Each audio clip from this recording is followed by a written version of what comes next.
You are now tuned to BS3 Network. BS3 Network, changing the way you watch TV.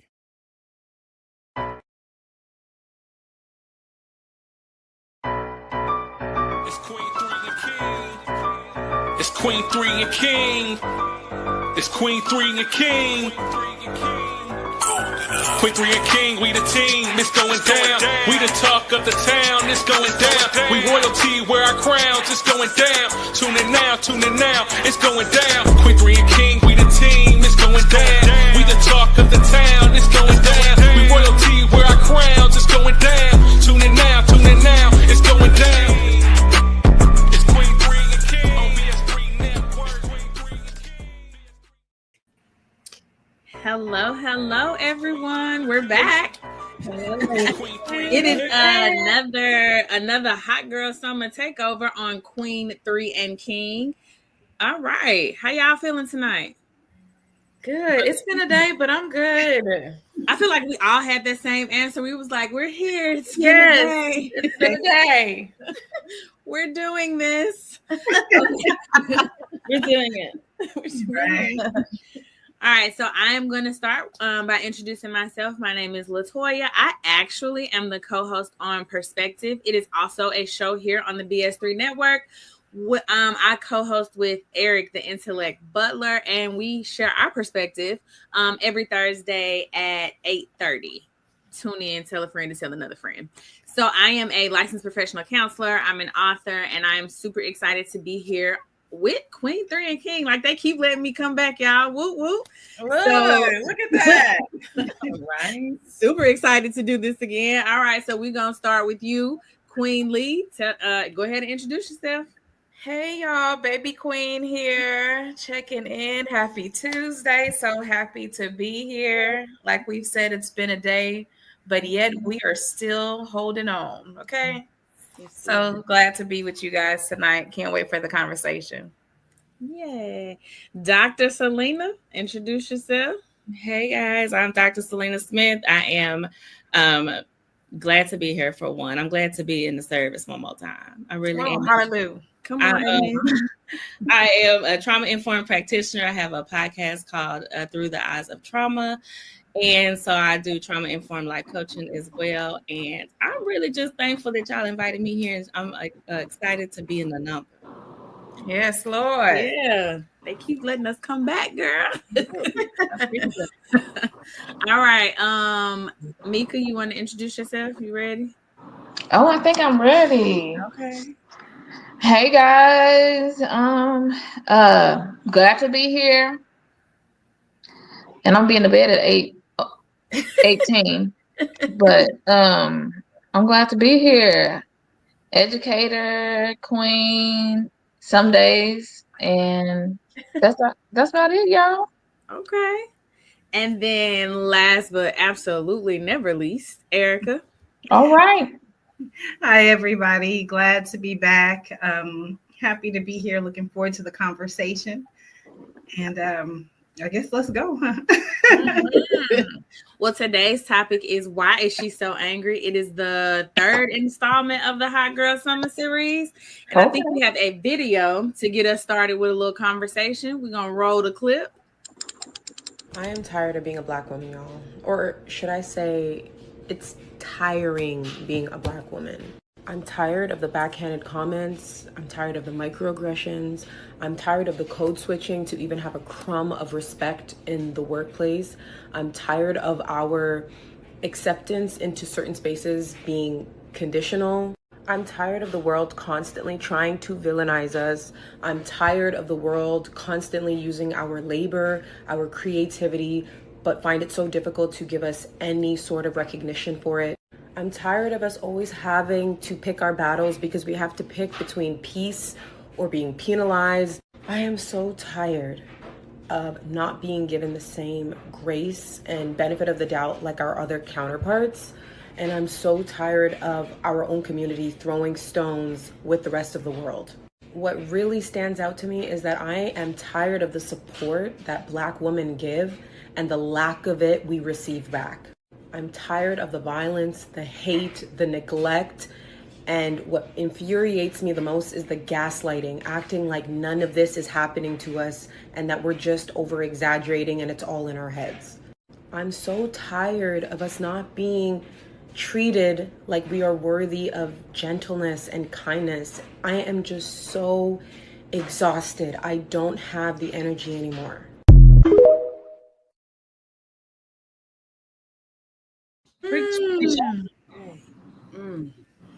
Any immediate thoughts? You want to do a little round the room, baby queen? Immediate Let thoughts. the church say amen. Tired of it all. So yes. Felt that. Mika, what about you? Immediate thoughts. Tired. Yes. Okay. Dr. Selena, immediate thoughts. I feel like she went into the heads of a lot of Black women, took out those main points and put it on video for everybody to see. Because I feel like there's a huge amen corner somewhere cheering on those thoughts that she had. I'm telling you. Each and every one. Erica, immediate thoughts. I definitely can empathize with what she was saying, and that you could feel the exhaustion of that. So definitely can empathize. Yeah, I think the first thing I thought when I watched the video was same, sis. Same. And like you could feel like, I wonder what happened to her right before she picked her phone up to record. She was tired. Yeah. Okay. So one of the questions that I wanted to ask, she had mentioned code switching. How do you decide when you code switch? And I'm gonna switch up the order. Mika, we're gonna start with you. How do you decide when to code switch? Code switching is so. Sometimes I don't code switch. I'm gonna be honest with you. You're gonna get Mika today. You're gonna. This is all you're gonna get, and that's enough. I don't have to code switch in order to be accepted in the room. So, but I think you decide when you're new to somewhere, especially new on a job, new in a different circle, new amongst people in a different setting or group. But I'm gonna be real with y'all. Last couple months, code switching has not been my ministry. This is who it is, and this is who you're gonna get. Because code switching is tiring and it's a guessing game. Some people, you code switch, they be like, okay. But some people, when you do not code switch, they accept you even more because they're getting you. Okay. Dr. Selena, how do you decide when to code switch? So for me, I think it's based on safety. Do I feel safe enough in this space to show up as me, right? And sometimes just to protect my peace, I'm gonna go ahead and code switch because I don't feel like I'd possibly be accepted as my true self, right? Which is not necessarily the best thing to do. But there are some times where I refuse to shrink and I just offer authenticity to the people in the space. And I give them my true authentic self. It really just depends. A lot of times it's in professional settings where it's like, I don't even want this fight, right? So let me just give them what they can understand because I don't feel like explaining who I am. Right. Because I think in having to explain, that's just another task on the never ending. Another task. Which leads to being even more tired. Yeah, I get that. What about you, baby queen? I'm kind of like Selena. Sometimes I don't even want to fight it. When I log into those team meetings, code switch turns on because I don't want to have a conversation after the conversation. Right. When you feel like nobody else has to have a separate conversation, but you do because, Alicia, you didn't seem like yourself today. Or, I just can't be tired like everybody else. Like, yeah. So when I log on to them Teams meetings, code switch is turning on. Okay. Erica, what about you? I will say probably before 40, I would do it. And then I came to a point, I think I was at a training or something. And I started to realize the people who I'm trying to perform for, like I'm trying to perform for people who aren't even at my level. And I don't mean that in a Yes. And it was like kind of at that, I think I was like 38 or so. And when I started to like kind of, you look around and you start to like, the glaze comes off your eyes. You're like, wait a minute, I really am enough. And if I show up and be myself, I'm bringing something to the table. Yeah. So I don't code switch. I just show up as my authentic self. And what you come to see is the people who are okay with who they are, they embrace you. The people who are not, oftentimes they'll pull you to the side and say, I feel really inspired by you. Like, I wish I felt okay enough to just show up and be me. So I do not code switch. I used to. And then I just had that moment and I was like, the blinders came off and I'm like, it's exhausting. And who am I performing for and why? Yeah. So I think for me, it's professional settings only. Mm-hmm. And in particular, new professional settings. So like if it were an interview or like I'm going to a new organizational meeting or something like that, I don't even know that I decide to code switch. I think it just happens. I think I just scan the room and then I'm like, oh, hello. Especially since I locked my hair, it's like, oh, let me do a little bit extra because I can't do nothing about the hair, right? So let me just do a little bit extra. For me, it's not a decision. It just happens in professional settings. And I hate that because I do leave the professional setting tired. Like, whoo, child, let me go do something else. Yeah. It's difficult. Okay, so next question. When was the last time you felt labeled as angry, but it was only because you were tired of being misunderstood? Dr. Selena, we're going to start with you. For me, it's almost always in professional settings.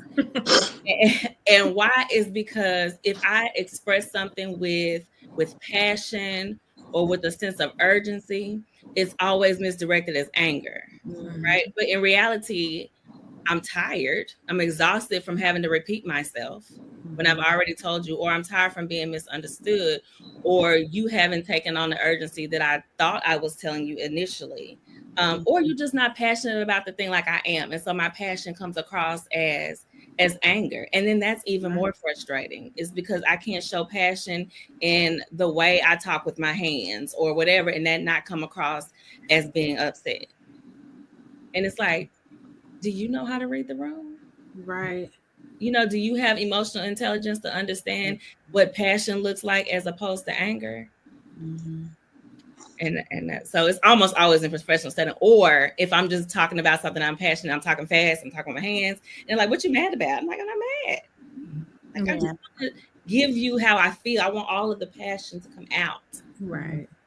But they receive that as anger. You know what makes me angry about that though is when they say like, well, why you mad? I'm not mad. But then I start sounding mad because you tried to tell me. You're about to make me mad because I'm not. I wasn't mad, but right. Yeah. Okay, Erica, what about you? When was the last time you felt labeled as angry, but you were just tired of being misunderstood? I think I'm trying to think of even a recent project that I've worked on because I'm very passionate and I get excited. What I've learned is I always preface like I'm just really excited about this and you know I want to get this. As you guys see, I talk with my hands even now, right? I'm getting excited, and so typically, I read the room, right? You kind of get a feel for the people you're dealing with.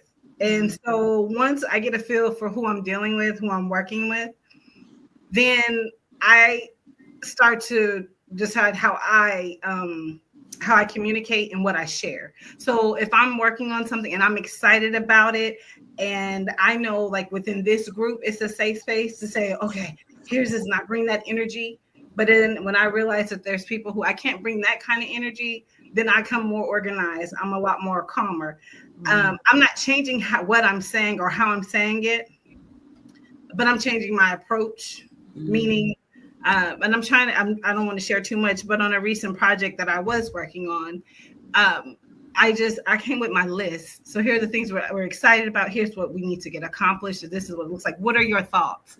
That way I give room so you can share your thoughts. And here's why I'm excited about this and what I want to get accomplished.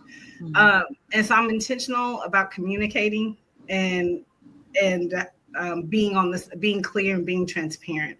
I hope that makes sense. You know, sometimes you have that core group who, you know, you can just kind of let loose and say, oh, this pissed me off when this happened. And that's okay. And then there's that group on the professional side where not code switching in how I talk or how I say it, but in what I share, in the order in which I'm going to share it with you, because I realize I need to bring it to you so it's clear and it's laid out.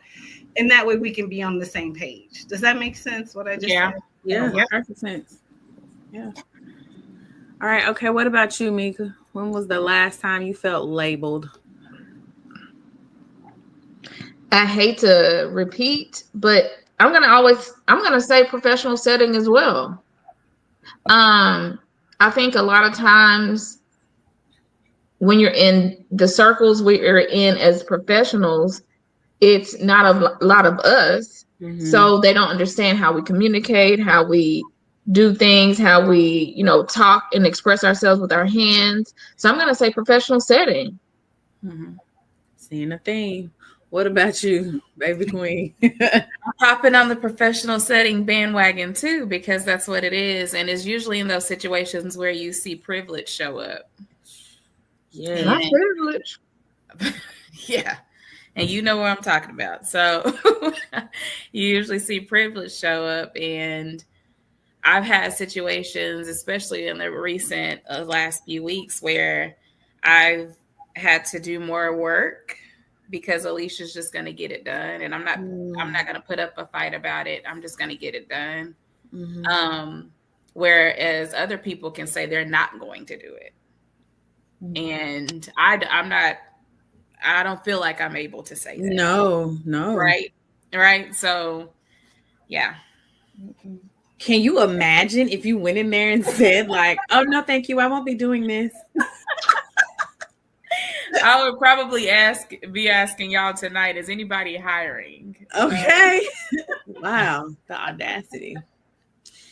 I think I'm gonna switch it up. So the last time I felt the last time I felt like I was labeled was in a church setting. So we were in a small group. Oh, I didn't think about that. Come on, church. We were in a small group, and I'm very direct. And if you say these are the rules and this is what we got to do, then this is what we gonna do. And like, she not doing it. What's up? What did the rules change? What's happening? And so somebody said, well, why is she so mad? I'm actually not. I'm just confused about the rules. And I just want to know, like, do they change for you? Like, did you get a special set or what happened? Because I felt like these was the rules. Yeah, it was a church setting, just because I be having questions. I'm so behind on these comments, y'all. Let me catch them up real quick. Let's see.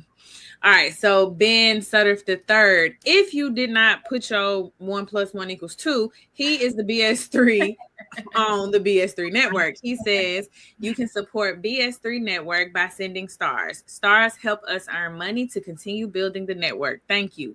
Yes, send the stars so that we can keep coming on here, having a wonderful kiki and giving y'all education and entertainment at the same time. We appreciate it.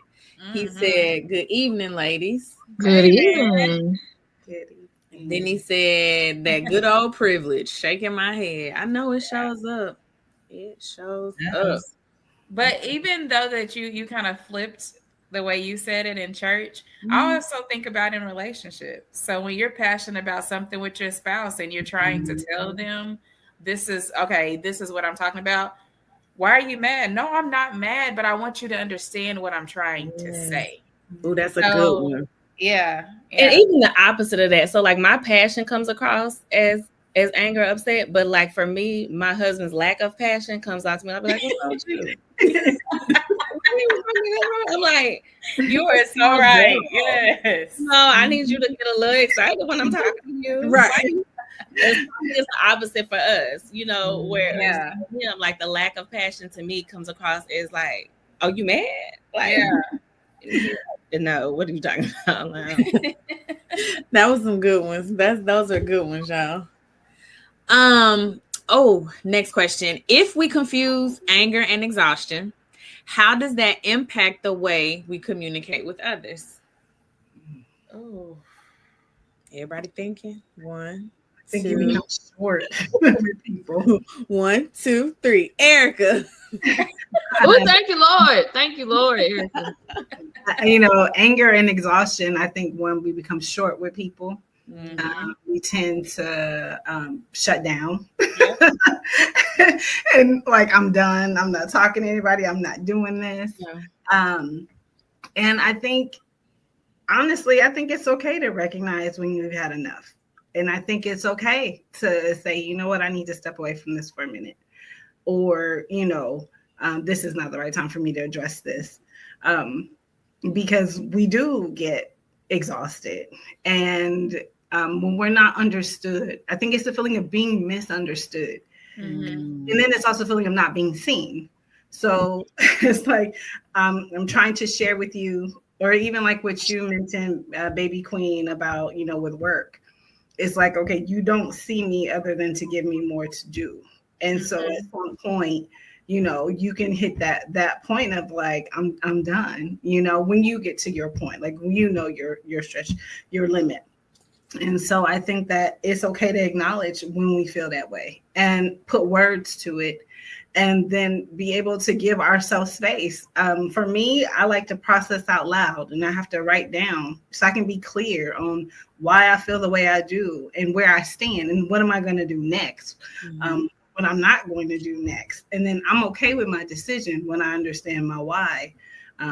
But yeah, that's real. And it's okay to acknowledge it, and it's okay to give yourself space to rest and do whatever you need to do. Okay. Love it. Mika. Okay.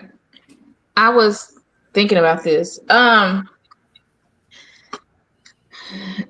With me, and as I get older, I get better at it. But with me, you may not hear from me for a couple weeks.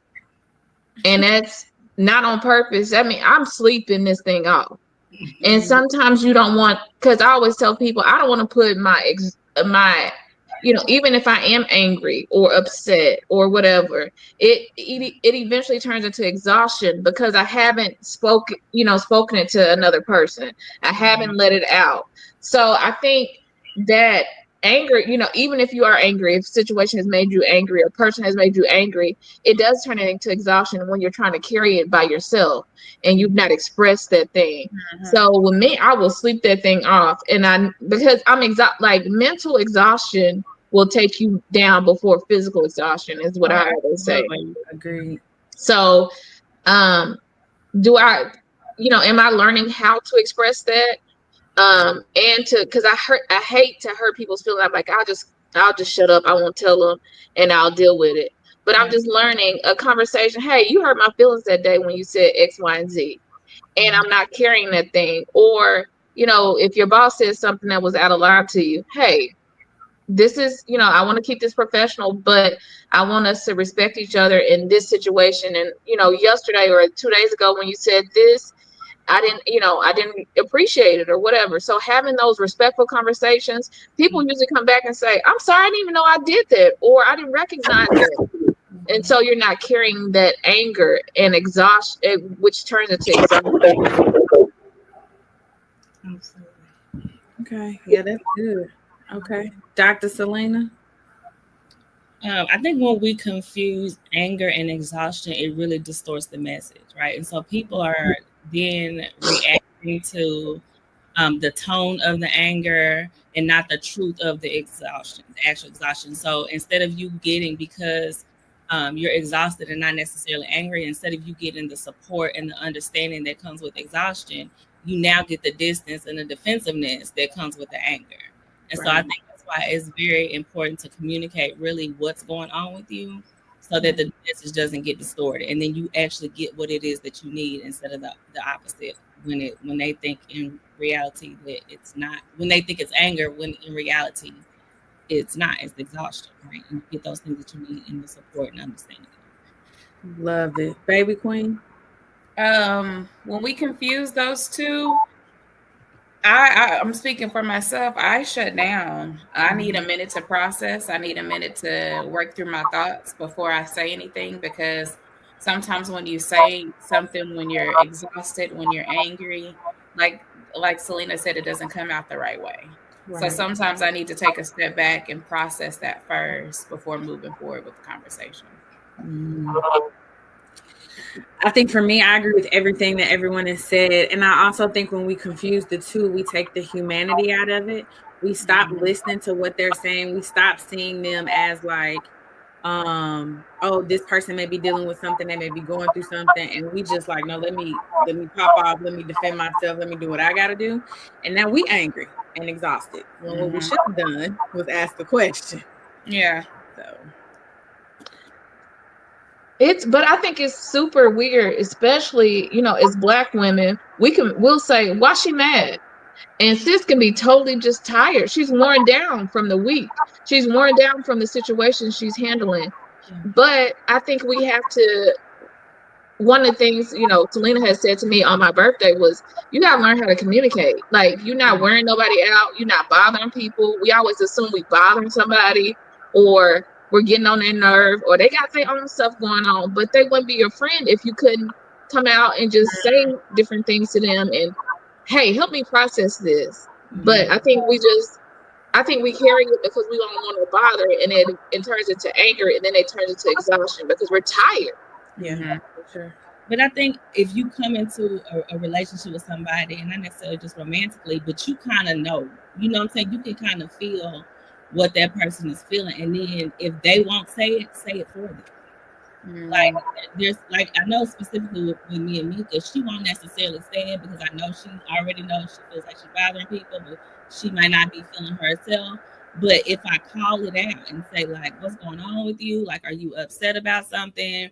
Are you tired or whatever? Then it gives her the space to be able to express whatever that thing is, right? And so I think as Black women, we got to start showing up for our friends, the people that we work with, who are also Black women who keep coming across to other people as angry, right? But you call it out. She's not angry. She's tired. She's tired of y'all not listening. You know what I'm saying? And be each other's advocate when they can't be. That's good. I also think it takes a level of emotional intelligence to do either. Like, I have to be emotionally aware enough to say, hey, I'm not mad. I'm tired. I feel this. I'm experiencing that. But then I also think as my friend or my romantic partner or whomever, they have to have enough emotional intelligence to recognize what I'm feeling so that they can do for me what you do for Mika and provide that space. So I feel like, and also sometimes I think I just want to pass out feelings wheel, like the emotion wheel, because Black women in particular, we can experience things because we can experience stuff besides anger. It's always like, why she got an attitude? Well, she don't have attitude. She hungry. She don't have an attitude. She's tired. Like something else is going on. But I feel like we are so quick to just be like, oh, angry, attitude, mad. Yeah. I think that's very true. I think too, culturally, I guess I'll speak for myself. Like, my mother and my grandmother, and like, you have to keep it together. Nobody needs to know what's going on. Life is going to be hard, but you don't have to look like what you're going through. So you got to keep yourself together. You got to do all that. And I did that for a long time, and you never feel what you need to feel. I remember even my mom be like, "What you crying for? Stop crying. You can't cry."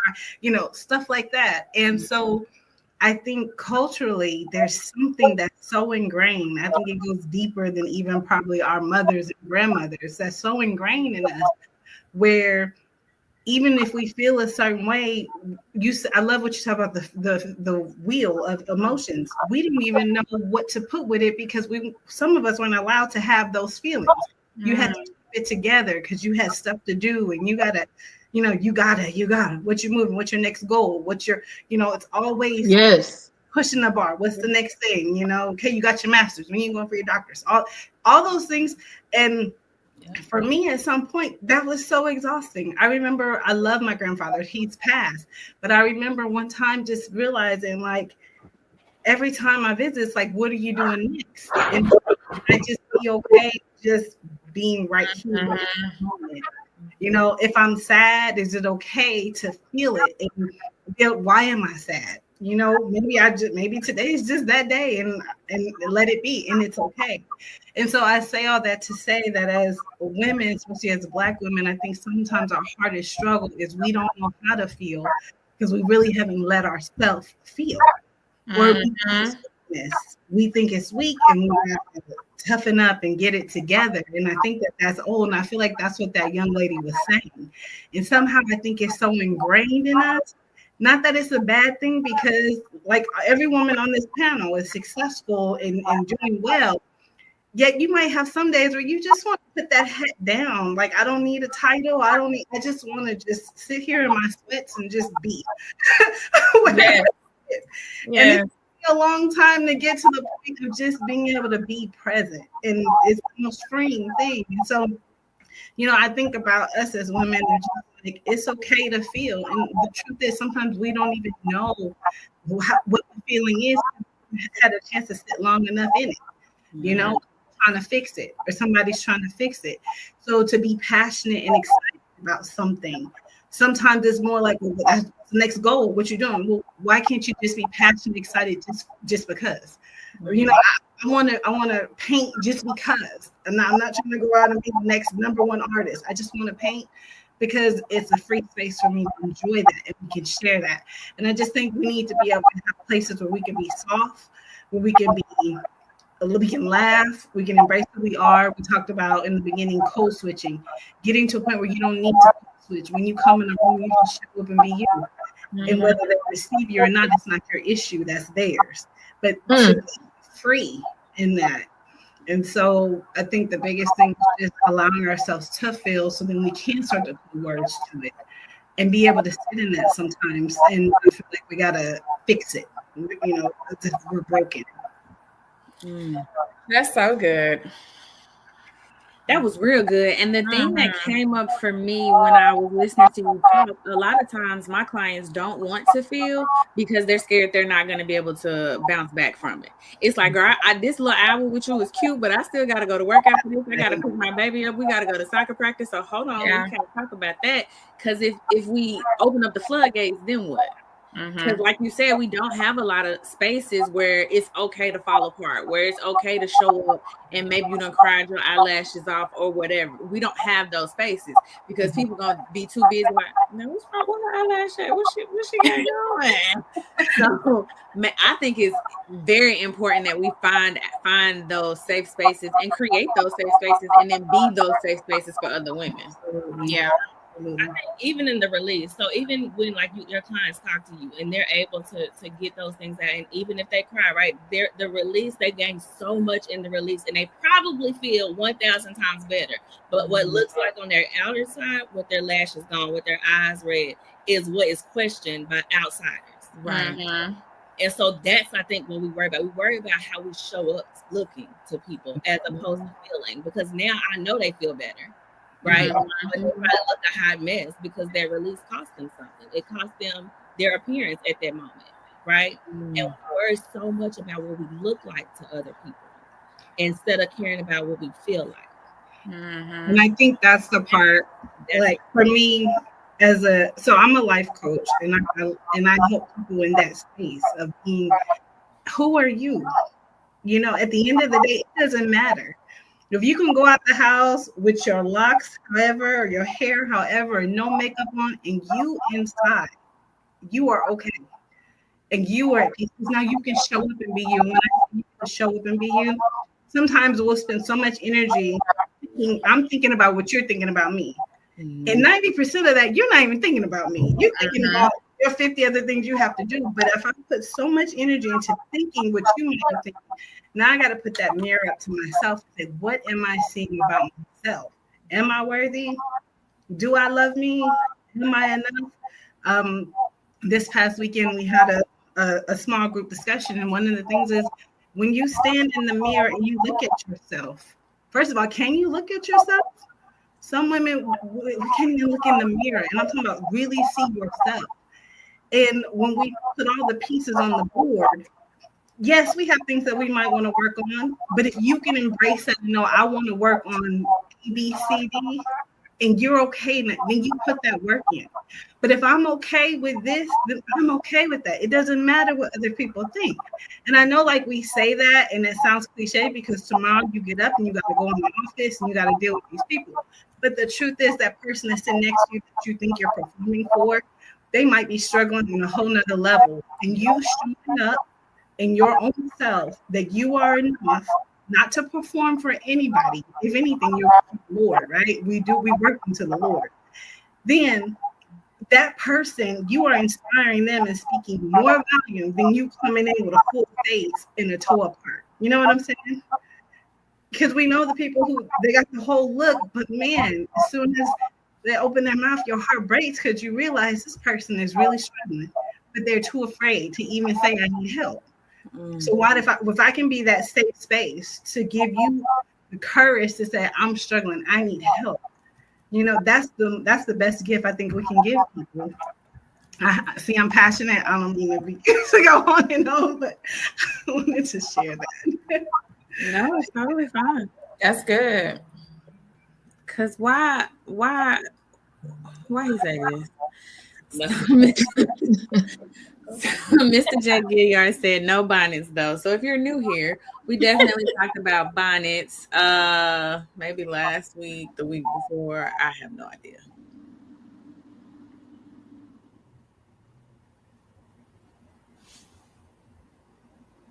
Okay, yep. And so we taking it back to anger. And I was trying to fix the echo. My bad. That's okay. But did anybody have anything on that before I moved on? Because that was good. That was really good. Don't go out with the bonnets. We got it, sir. Okay, so that's what he's passionate about. Don't go out. Real passionate.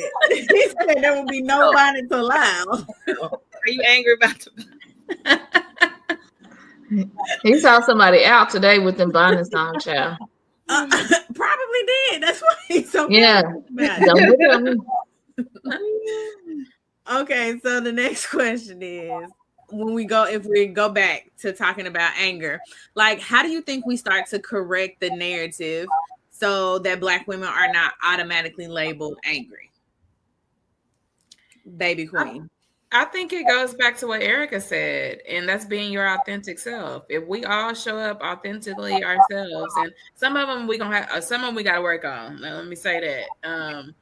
But when you show up being your authentic self, they're gonna have to accept us. They're gonna have to adapt to our culture. They're gonna have to understand us. So I think that's where we start to kind of break that mold. Okay, love it, Mika. I'm talking to myself, but I'm also stating facts to people. Open your mouth. I ain't gonna hold you. Alicia can tell you this past 3 months have kicked my entire behind. Work, trying to do different things, keeping up. I think it came across as angry versus exhaustion. And if I would explain that, like I finally told my family 2 or 3 weeks ago, I'm tired. I'm exhausted. I need to go to sleep, like literally for a few days and get this, get my mental right. So I think if we just start expressing, hey sis, I need help, or you want to come over for dinner? We ain't gonna do nothing but sit on the couch and lay down, but I need somebody to lay down with. Come over here. So I think if we just start expressing and being vulnerable, because that is not an easy place to be, like being vulnerable, saying, hey, I am not mad, I'm not angry, I'm exhausted. Help me figure this out. And sometimes you just need somebody to talk to and help see you through it. So I think we just need to start communicating and not being ashamed of where we're at. If you're exhausted, that's okay. Because we've, like Erica said earlier, we've been raised. You better not be exhausted. You better get up. You better go to work. You better. But nobody has shown us how to rest. Mm-hmm. So. Absolutely. That's good. Dr. Selena? I would piggyback off what Mika said. You got to name it, right? Name it and challenge those people who label you as angry and tell them, I'm not angry, I'm setting the boundary, or I'm not angry, I'm passionate, or I'm not angry, I'm exhausted. I think there's power in the tongue. And if you name it for them, because some people are just not culturally responsive, right? We're in a lot of spaces that are not culturally responsive. So they don't understand. They don't know that anger doesn't look like that for us necessarily. And so when we challenge those narratives and we challenge the label of being angry and put what we are and name that thing. So I'm tired, I'm exhausted, I'm passionate, or this is just me setting a boundary. This is not me angry. This is me setting a boundary. Then that puts them on notice and lets them know, okay, so the next time you should know that this is what passionate looks like for me. Right? This is what exhaustion looks like for me. This doesn't necessarily equate to anger. Okay, love it. Erica? Can you restate the question? Because I want to make sure. Yeah, so there's a narrative that Black women are angry, and I'm asking, what can we do to start to correct the narrative so that we aren't automatically labeled as angry? Okay. So my first part answer to that question is, one, we don't need to worry about what I don't need to change how they see me. When I say that, meaning people are going to think what they think. Once they get to know you, if they choose to embrace you, then they embrace you. If you're not their cup of tea, you're not their cup of tea, and they're not in your space. So for me personally, I don't think the goal should be to get people how they see us. I think the goal should be to, one, I love what Mika said. The fact that you said, I'm in a season where I need to sleep. Now, I don't know how long it took you to get to that point to realize I need to sleep. A long time. I can guess. But the beauty is for us, if we will just take the time, whether it's the journal, the notes on your phone, to put in place, what am I feeling? Like every morning I'm crying when I'm on my way in, or I'm tired. I want to hide from people. Like, give yourself space, like Dr. Selena said, to put words to it. And sometimes you got to connect with friends or a therapist or a counselor or a coach to put words to, what is this thing that I'm feeling? Like, what is it? And then once you get those words, now you can tell people, hey, I'm in this season right now. I just need to rest. I'm not going to really be showing up to everything. You're welcome to come to my house, like what Mika said, and we can watch a movie. And those are the people who are in your space, right? Who are supposed to be there. And when we're at work or wherever in professional settings, and you know where you stand. So now we don't just show up. We know we don't just show up any kind of way. You want to come prepared. You want to have your stuff in order. And I think across the board, we understand that. So you show up and you bring that. And at the end of the day, I don't owe you an explanation about who I am, because you're not explaining yourself to me. And I'm not asking you to, right? That's that mutual respect. It's like when you get on a plane and you happen to be in first class, and the first thing somebody asked you that typically doesn't look like you, well, what do you do? I didn't ask you what you do, because I don't. I didn't. See what I'm saying? Yeah. So when you get in that professional setting, I don't have to explain to you why I'm here. I know why I'm here, because God gave me the opportunity to be here, and I'm going to show up for Him and do what He wants me to do. But I don't owe you that, and it's not my job to make you feel better, to change how you see me. Now, what I'm responsible for is, number one, for me personally, to show up and glorify my God, right? To be prepared, because He's given me an opportunity to be in this space. And for the people whose lives I'm supposed to impact, I'm going to show up and do what I've been called to do. Now, that's what I'm held accountable to. And the people who receive it, that's who was supposed to receive it. And who didn't, it's okay. Because if you didn't receive it the whole time because you thought I was angry, then, now I always give space to let's talk. And that's just my nature. I'm like, hey, I'm open to talk. If you have questions, then let's talk about it. But at the end of the day, people's perception of you is theirs, just like yours. And it's not my job to change how you see me. I can only show up and be me and be authentic. And if you choose to embrace me, great. And if you don't, it's okay. Because the table, it goes the same way, right? We're all here across the board. And maybe if you're not my cup of tea, now it's not my nature to be disrespectful or anything, but some people, they're not your cup of tea, and that's okay.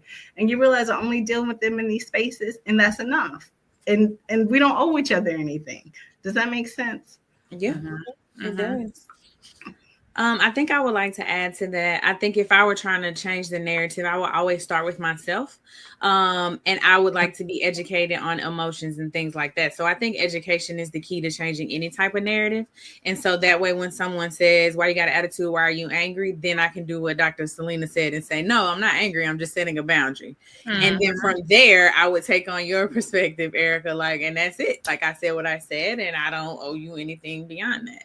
But I think education is key. Because if you don't know what you're feeling, if you can't name your emotion, then you're willy-nilly to let anybody else label you. So, but like Selena said, I used to think, and I think I'm, going through therapy and all that stuff. My therapist says you're a people pleaser. Child, get out of that. You ain't got to do all that. So I did not ever say I need to set a boundary. And one time, me and my brother were having a conversation. He said, "You need to learn the art of no." Mm-hmm. I'm like, the art of no. Mm-hmm. And he was like, "Just because you tell somebody no or set a boundary doesn't mean they won't be your friend.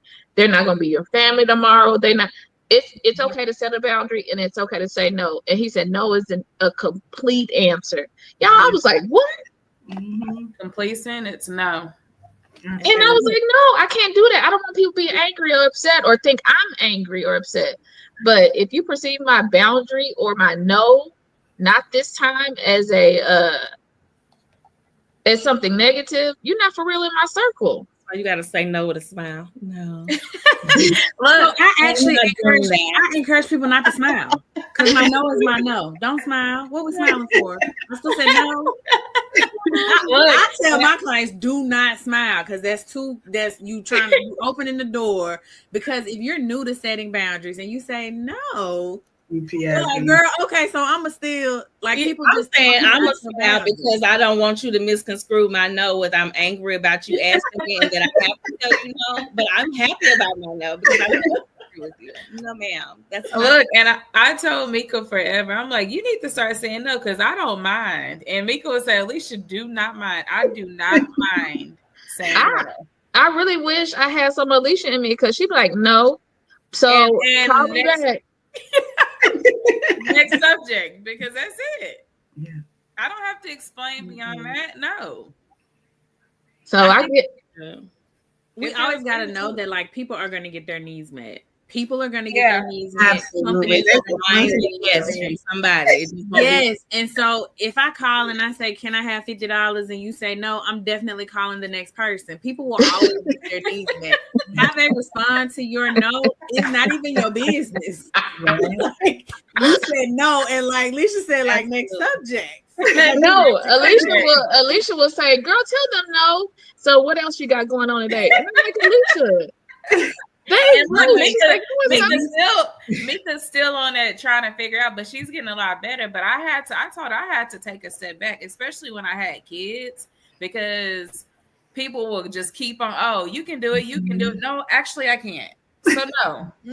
Like you're not gonna tell me what I can and can't do over here. So no, I'm not. When I first quit my job, but I don't know what people thought I quit my job to sit at home. Like I quit my job to start a business, practice, and so it's like, oh, go pick up such and such kids from school because you ain't doing that. What?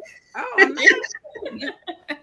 my mother was like, okay, so since you don't work, I need you to do X, Y, Z. I was like, no, boo, I work for someone else, right? Yeah, for myself, I can't do that. I have things to do. What you got to do? You don't work. Yeah.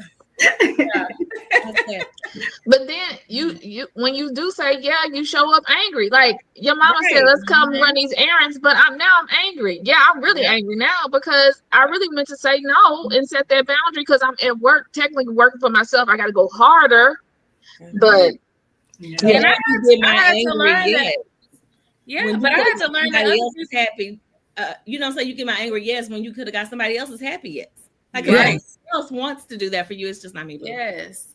And I had to learn that other people don't mind saying no. So why am I tripping on my no?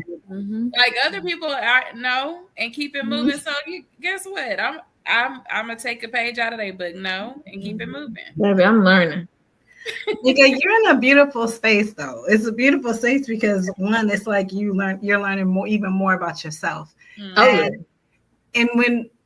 I guess I feel like side note, it's just when you can get to that space to be like, what is it that you feel like you're missing out, right? Because sometimes the guilt of saying no, it's like, no, you don't want to do it, but maybe there was something about it that filled your cup.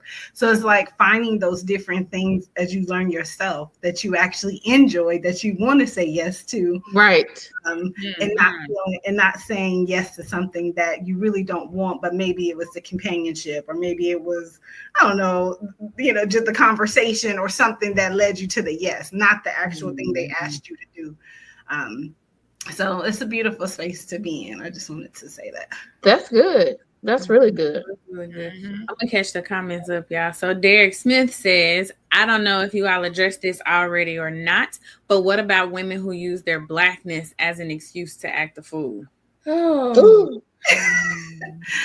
Those are the ones that make it hard for us in the room. Those are the ones who just kind of look and turn and pray. Oh my gosh.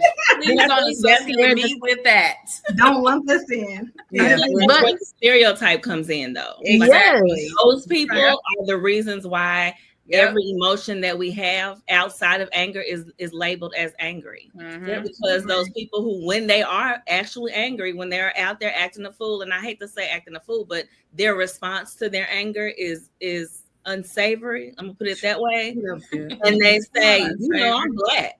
And that's how we do. And I say, no, we don't. If I'm in that area, we were at a football game. My husband and I were at a football game, and this guy was in the wife was acting a fool because the son wasn't played. It was a high school football game. The son wasn't played. So he's yelling and cussing at the coach across the stands. They're angry, and you could tell this was actual anger. The mom's acting a fool and the dad's acting a fool, and they yelled out, "We black," because it was a predominant. Oh Lord. And they're like, that's how we do. And I said, the police came, and I turned around to the congregation of white people, or counterparts in the stadium, and said, no, we don't. We don't all act this way. Yeah. And the fact that I had to say that, and then some people came up to me like, we know you don't all act like that. But I'm like, because you don't know how to put your emotion in a box, don't blame it on your black. Yeah. You are angry specifically because your child was not played. It has nothing to do with my black. Nothing. Well, I think that's why we're labeled and we're stereotyped. Exactly. Angry black people, because when someone is angry, they champion their blackness as the reason that they're allowed to. It's their token of how I can act this way. Or you never hear, I'm not trying to be funny, you never hear an Asian lady in the meeting say, I'm Asian, so I get it crunk up in here. Right. Yeah, like, why do we say it? Yes. I hear it all the time. And I feel the need to defend. Like, wait a minute. I got a mortgage to pay on the first. We all don't act like that. We want to be all right. That's right. I think it's almost like culturally we buy into the stereotypes that have already been placed on us. So then it gives us the excuse to act. Which is really sad. It's sad and it's embarrassing and all those things. Yeah. Those are the ignorant ones that do that, though. But I also think it only takes one to make us all ignorant. I'm telling you, only one. Only takes one. And I think when people are positively reinforced for acting a fool or acting, I like unsavory, girl. I'm gonna have to start saying that. When people start acting unsavory and they're rewarded, like they keep doing it, and it shows other people like, oh, if I act like this, then I'll get this. And sometimes I feel like it's often celebrated, and that's why. Yep. Okay, so Ben said that girl good. He said that when his wife was on here. That's right. You better hype your girl up. You better hype your girl up. Good point. Education is key. Then he said the smile can create confusion. Then he said mama was thinking that was just your little business. Oh, he was talking about something. Yeah. We put little on anything. Got a little car, got a little man. Okay, got a little friend. Little in front, anything. Yeah. Okay, final question. Why do you think Black women are not given the same grace as their counterparts? Air. think So we don't give it to ourselves. I think it's because we don't give it to ourselves. Boom. Boom. We're so busy trying to keep it together and that we don't even give it to ourselves. So half the time people don't even know that you even struggling because we're just keeping it together as while we're falling apart at the same time.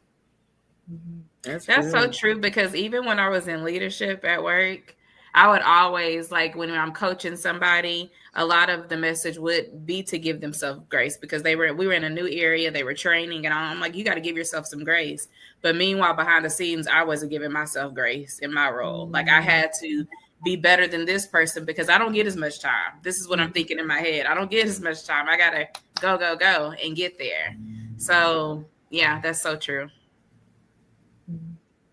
I think that we have been so dehumanized and stereotyped to believe that we can carry anything. And so we allow people to put us in a space where we feel like we don't deserve softness, right? We don't deserve protection, and we don't deserve empathy. And so that's why we allow people to just not give us the same grace, because we have to put on this facade that we are those people that they stereotype us as strong Black women who can carry anything. I think that's what's the problem with Black women who are in labor and who are in maternity wards, because people keep saying that we're so strong that we can handle anything, we can handle pain, and they take our pain as weakness, right? And we're so stereotyped that way to where our resilience gets used against us. Yeah. And then we're not offered that same grace that our counterparts are offered. Exactly. I agree. Mika? To be honest, I don't think we feel like we deserve it. So if we don't deserve it, we're not going to give it.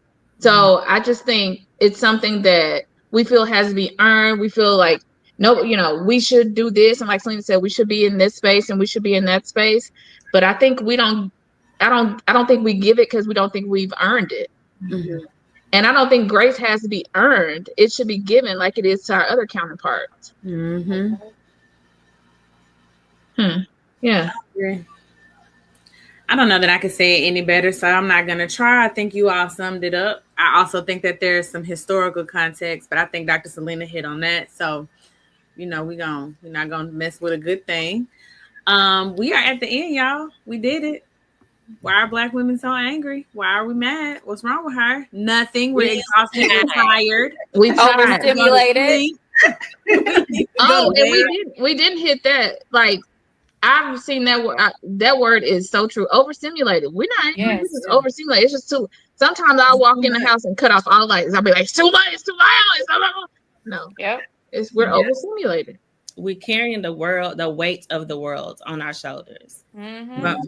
From family members, from professionalism, from our husbands, whatever that they've been dealing with out in the world. And then they come home and then we're trying to be there and support them in that too. We carry the weight of the world on our, matter of fact, our back hurt.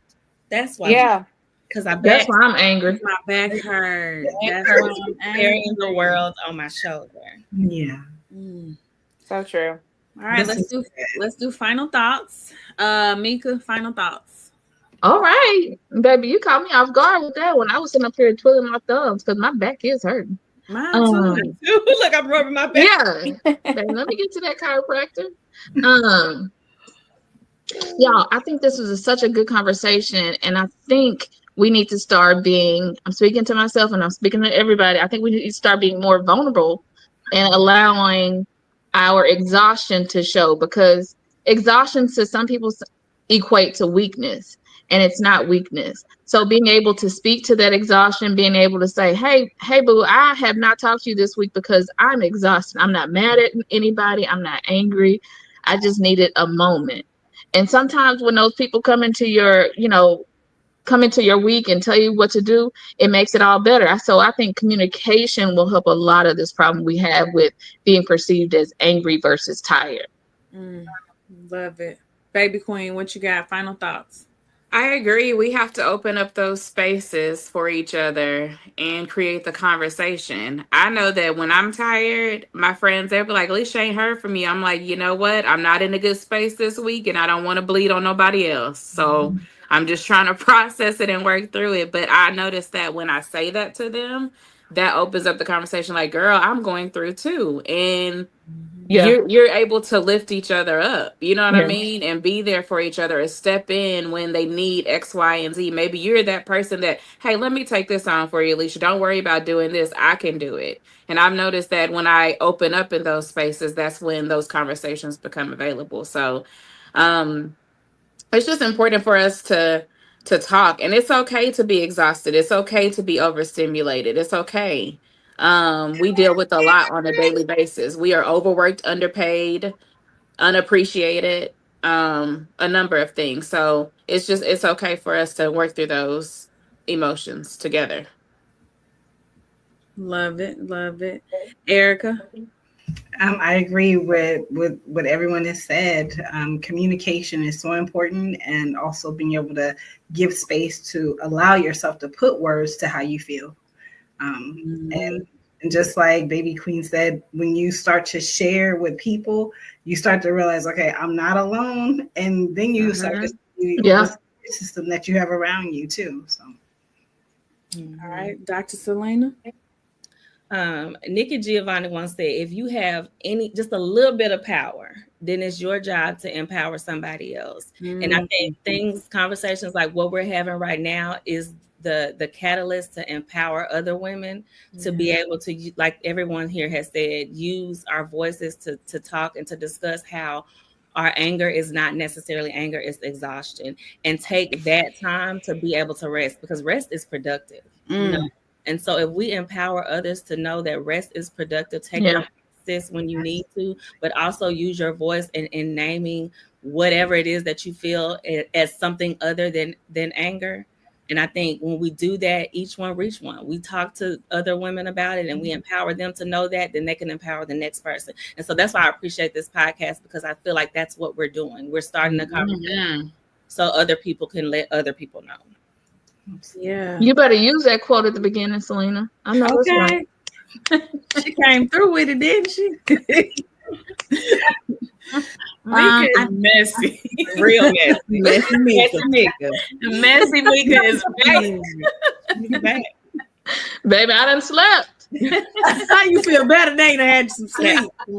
Rest is productive. Now she up here producing mess. Yeah. I think my final thought is just to ask the question and then be open to the answer. Don't ask the question if you already got your mind made up. If you are determined to believe somebody is angry, then don't ask the question. But my encouragement or my hope is that you'll ask the question and be open to their answer. And you can understand that Black women, we experience all the emotions like everybody else. It's not just anger. So that would be my final thought. So shout out to Doc for putting us all together. We appreciate it. Thank y'all for having me. Yes. Crazy. And we got one more week. We got one more week with this Hot Girl Summer. Yep. So make sure y'all come back next week. Because we still doing a Hot Girl Summer takeover over here. And that's it. We'll see y'all next week. Bye. Bro, bring the hook in. Queen 3 and King, we the team, it's going down. We the talk of the town, it's going down. We royalty, wear our crowns, it's going down. Tune in now, it's going down, it's going down. We just hit you with another one. It's going down, we just hit you with another one. It's going down, we just hit you with another one. Tune in now, we just hit you with another one. It's Queen 3 and King. It's Queen 3 and King. It's Queen 3 and King. It's Queen 3 and King.